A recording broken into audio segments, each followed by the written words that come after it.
I had stopped believing in moments that change everything. I had stopped believing in fate, in destiny, in the kind of love that rewrites your entire existence in a single heartbeat. But on that ordinary Tuesday afternoon in downtown Chicago, as thousands of people rushed past me on Michigan Avenue with their coffee cups and briefcases and headphones blocking out the world, I saw her. And in that fraction of a second when our eyes met across the chaos of the crowd, every cynical wall I had built around my heart came crashing down. Her name was Emma. I didn't know that yet. All I knew was that she had stopped walking just like I had, and we were staring at each other like two people who had been searching for something they couldn't name and had just found it in the most unexpected place. The world around us blurred into nothing. The honking taxis, the street musicians, the vendors shouting about their hot dogs and pretzels, all of it faded into white noise. There was only her face, framed by dark hair that caught the autumn sunlight, and eyes that held something I recognized because I carried it too. Loneliness, hope, the fear of both. If you believe in those rare, beautiful moments when the universe brings two souls together exactly when they need each other most, please hit that like button, leave a comment sharing your thoughts, and subscribe to this channel. Because this story is about to take you on a journey of love, loss, and the courage it takes to open your heart when you've convinced yourself it's safer to keep it closed. I was 32 years old and had been living in Chicago for 5 years, ever since my divorce from Rebecca shattered everything I thought I knew about love and trust. I had thrown myself into my work as an architect, designing buildings for other people's dreams while my own life remained carefully structured and emotionally empty. I had convinced myself that I was content with my routine existence, my quiet apartment overlooking the lake, my Saturday morning runs, my Sunday dinners alone with a book and a glass of wine. I had told myself that needing someone was a weakness I could no longer afford. But Emma's eyes told me I had been lying to myself. I don't know who moved first, but suddenly we were walking toward each other through the crowd, drawn together by something neither of us could explain or resist. Up close, she was even more beautiful, but it wasn't the kind of beauty that belonged on magazine covers. It was real and imperfect and utterly captivating. She had a small scar above her left eyebrow, and when she smiled nervously, I noticed her front tooth was slightly crooked. These details made her human, made her real, made me want to know the story behind every single one. We stood there for what felt like hours but was probably only seconds, neither of us knowing what to say. Finally, she laughed, and it was the most genuine sound I had heard in years. She told me her name was Emma Collins, that she was a teacher at an elementary school on the South Side, and that she had never done anything like this before. She had never stopped in the middle of the street to stare at a stranger. She had never felt compelled to walk towards someone she didn't know. But something about me, she said, made her feel like maybe we weren't strangers at all. I told her my name was Daniel Foster, and I understood exactly what she meant. We ended up at a small cafe tucked away on a side street, the kind of place tourists never find. We talked for 3 hours straight, and it felt like coming home. Emma told me about her life, about growing up in a small town in Wisconsin, about losing her mother to cancer 2 years ago, about how she poured all her grief and love into her 4th grade students because they needed her and she needed to be needed. She told me about her ex-boyfriend Marcus, who had cheated on her 6 months ago, leaving her questioning everything about herself and her judgment. She told me she had almost stayed home that day, had almost called in sick to school, but something made her get up and face the world one more time. I told her about Rebecca, about coming home early from a business trip to find her in our bed with my best friend, about how that betrayal had made me question whether love was even real or just a chemical reaction that eventually wore off. I told her about my father dying when I was young, about my mother remarrying someone who never wanted me around, about building walls so high that no one could reach me anymore. I told her about the apartment I had designed for myself with windows facing the lake so I could watch the water and feel something, anything, besides numbness. She reached across the table and took my hand, and her touch felt like electricity and comfort all at once. But life, I've learned, doesn't just hand you happiness without testing whether you're strong enough to hold on to it. Over the next few months, Emma and I fell into something that felt like love but moved with the careful hesitation of two people who had been burned before. We took it slow, meeting for coffee dates that turned into dinner dates, walks along the lakefront that turned into staying up all night talking about everything and nothing. She showed me the classroom where she taught, introduced me to her students who adored her with the pure, uncomplicated love that only children possess. I showed her my designs, my blueprints, my dreams of creating spaces where people could feel safe and seen. But every time we got close to something real, one of us would pull back.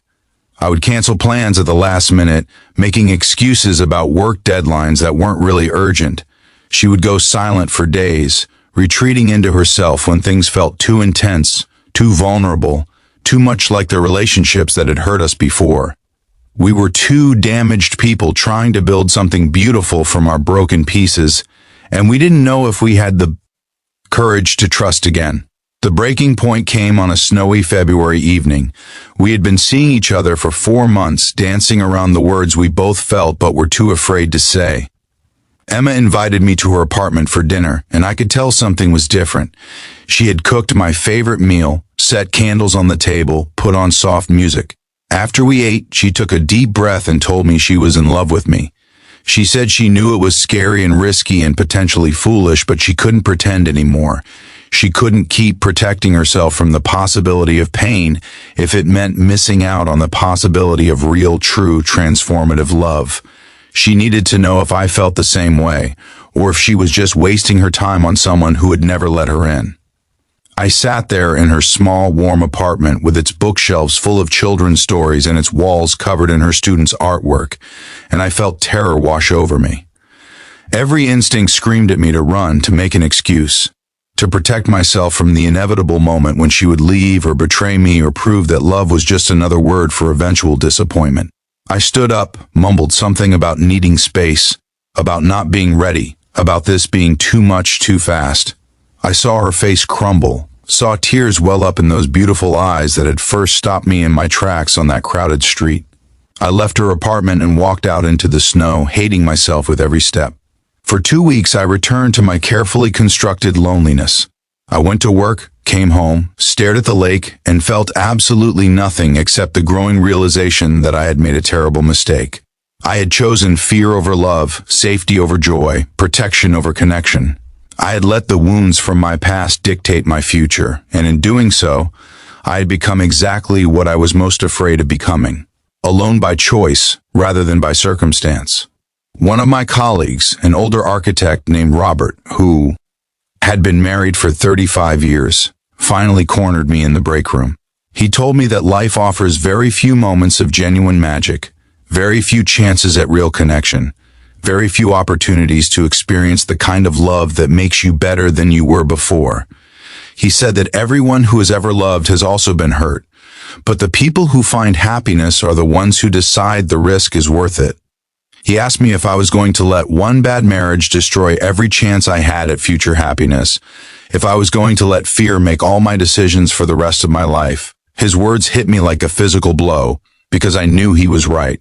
If this story is touching your heart, if you've ever been afraid to love again, if you've ever had to choose between protecting yourself and opening yourself up to possibility, please take a moment to like this video and share it with someone who needs to hear this message. Your support means everything. I showed up at Emma's school on a Tuesday afternoon, the same day of the week we had first met, watching from the hallway as she read to her students with the same passion and warmth she brought to everything she did. When the bell rang and the kids rushed out, she finally saw me standing there. Her expression was guarded, hurt, uncertain. I walked into that classroom and did something I hadn't done since I was a child. I let myself be completely, terrifyingly vulnerable. I told her I was sorry. I told her I had been a coward. I told her that walking away from her was the biggest mistake of my life, and that I understood if she couldn't forgive me, couldn't trust me, couldn't give me another chance. But I also told her that I loved her, that I had loved her since that moment on Michigan Avenue when our eyes met and the world stopped spinning, that I wanted to build a life with her even though it scared me more than anything ever had. I told her that she deserved someone brave enough to love her the way she deserved to. Be loved. and I wanted to be that person if she would let me. She cried, and so did I. She told me she had been heartbroken, that she had almost given up on us. But she also said that love without forgiveness isn't really love at all. She said that we all make mistakes, we all get scared, we all have moments when our past tries to steal our future. What matters is whether we have the courage to come back, to try again, to choose love over fear. If you believe in second chances and the transformative power of love, please leave a comment below saying, "Choose love," so we know you're with us on this journey. That was 3 years ago. Emma and I got married last spring in a small ceremony by the lake, surrounded by her students and my colleagues and all the people who had supported us through our journey. We bought a house with big windows and a garden where Emma grows vegetables and flowers. I design buildings that matter, spaces that help people heal and grow, and she teaches children to be kind and brave and hopeful. We're not perfect, and we still have moments when our old fears try to resurface, but we've learned that love isn't about never being scared. It's about being scared and choosing each other anyway. Sometimes I think about that ordinary Tuesday afternoon when I almost walked past her, when I almost kept my eyes down and my heart closed and my life exactly as empty as it had been. I think about how one moment of connection, 1 second of eye contact in a crowded street changed absolutely everything. And I'm grateful every single day that I was brave enough to stop, to look, to see the woman who would become my entire world. Because Emma was just a face in the crowd until our eyes met. And then she became my home, my healing, my reason to believe in magic again.